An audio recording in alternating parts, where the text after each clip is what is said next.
विश्व विजेता बनने की ये चाहत चीन को युद्ध का साजो सामान इकट्ठा करने पर मजबूर कर रही है।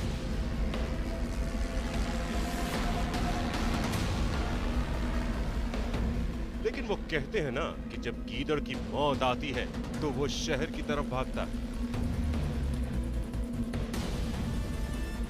चीन ने भी अपनी बर्बादियों का एटम बम जुटाना शुरू कर दिया काशगर एयरबेस पर।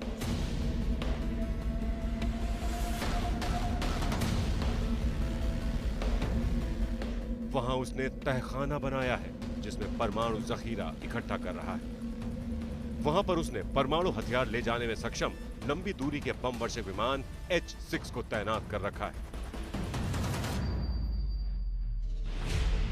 उस काशगर एयरबेस की रणनीतिक स्थिति देखिए।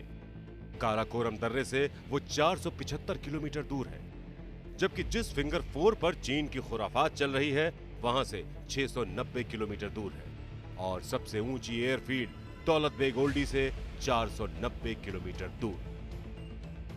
लद्दाख में LAC पर चीन ने विवाद शुरू किया मई महीने में, जबकि काशगर एयरबेस पर परमाणु हथियारों का जखीरा वो पिछले साल नवंबर में ही इकट्ठा करना शुरू कर चुका था।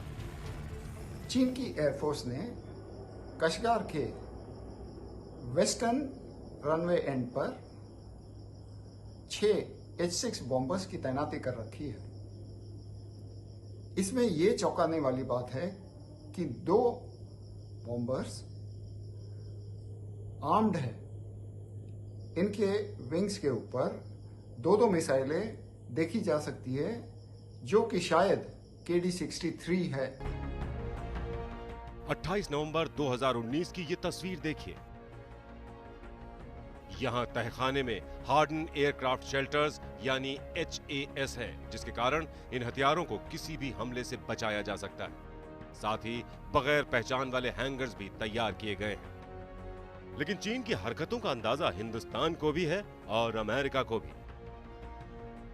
इसीलिए पहले से ही दुनिया में सबसे ज्यादा एटम बम रखने वाला अमेरिका एक बार फिर परमाणु बम बनाने में जुट गया है। जैसे हम सांप को मारते हैं जो घर में घुस आता है, ये विश्व के घर में ये सांप अपना फन उठा के पूरे विश्व को डस रहा है। इस सांप को मारने की जरूरत है और इसके लिए अमेरिका सबसे शक्तिशाली देश है और वो प्रमुख रोल अदा कर सकता है और उसके पास सब तरह की सक्षमता है, पैसा, military power, atomic power, military equipment power, वो सब कुछ तरह से सक्षम है। और उसके हितैषी भी बहुत देश हैं, हिंदुस्तान है, जापान है, ऑस्ट्रेलिया है। चीन को जैसे को तैसे वाले अंदाज में जवाब देने की मुकम्मल तैयारी अमेरिका ने कर रखी है। अमेरिका अगले 10 सालों में इस प्रोजेक्ट पर करीब 70,000 करोड़ रुपए खर्च करने की तैयारी में है। ये एटम बम साउथ कैरोलिना में सवाना नदी के किनारे मौजूद एक फैक्ट्री और न्यू मैक्सिको के लॉस एल्मोस की एक फैक्ट्री में बनाए जाएंगे। जब अमेरिका और रूस के बीच कोल्ड वॉर चल रहा था, तब सवाना नदी की फैक्ट्री अमेरिकी परमाणु हथियारों के लिए ट्रिटियम और प्लूटोनियम का उत्पादन करती थी। अमेरिकी संस्था the national nuclear security administration यानी NNSA ही परमाणु हथियार बनाती है। संस्था के अनुसार मौजूदा परमाणु हथियार काफी पुराने हो चुके हैं, जिन्हें बदलने पर काम चल रहा है। इस काम को पूरा करने के लिए 80 गड्ढे हर साल तैयार किए जाएंगे। इन गड्ढों में प्लूटोनियम के फुटबॉल जैसे गोले बनाए जाएंगे जो परमाणु हथियारों को ट्रिगर करते हैं। चीन को एटम बम जुटाने की झुरझुरी लगी है, लेकिन अमेरिका की तैयारी के आगे उसका टिकना मुमकिन नहीं होगा। अमेरिका और चीन के विवाद में अगर दुनिया को एटमी दुर्गंध आने लगी है, तो एक बार दोनों देशों की एटमी शक्ति को भी देख लीजिए।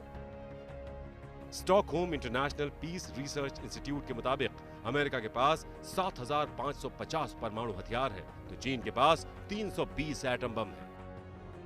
आप इससे ही अंदाजा लगा सकते हैं कि चीन अमेरिका से परमाणु युद्ध में कहां टिकेगा। उस पर से जैसे दूसरे विश्व युद्ध में जर्मनी ने अमेरिका, इंग्लैंड, फ्रांस से सोवियत संघ तक कई देशों को अपना दुश्मन बना रखा था, वैसे ही आज के चीन ने भी कई देशों को अपना दुश्मन बना लिया है। लद्दाख में LAC के ताजा विवाद के कारण भारत जैसा पड़ोसी देश चीन को मुंह तोड़ जवाब दे रहा है। पूर्वी चीन सागर के अपने इलाके में बार बार चीनी घुसपैठ से जापान भी खफा है। अपने एक शहर व्लादिवोस्टोक पर चीनी दावे से रूस भी बेहद नाराज है। भारत प्रशांत क्षेत्र में चीन के अवैध दखल से ऑस्ट्रेलिया ने भी मोर्चा संभाल लिया है। चीन के नए राष्ट्रीय सुरक्षा कानून के कारण हांगकांग से प्रत्यर्पण समझौता बहाल न होने के कारण फ्रांस भी नाराज है। और सबसे बढ़कर अमेरिका चीन से कोरोना से लेकर चीन की डिजिटल करेंसी लाने की कोशिशों से नाराज है। साथ ही दक्षिण चीन सागर में चीन की दादागिरी से भी अमेरिका की नाराजगी 7वें आसमान पर है। अमेरिका चीन को बर्बादी का अल्टीमेटम दे रहा है और चीन है कि अपनी हरकतों से बाज ही नहीं आता। I chose not to give a statement. I think they've done a very sad job in the last period of time.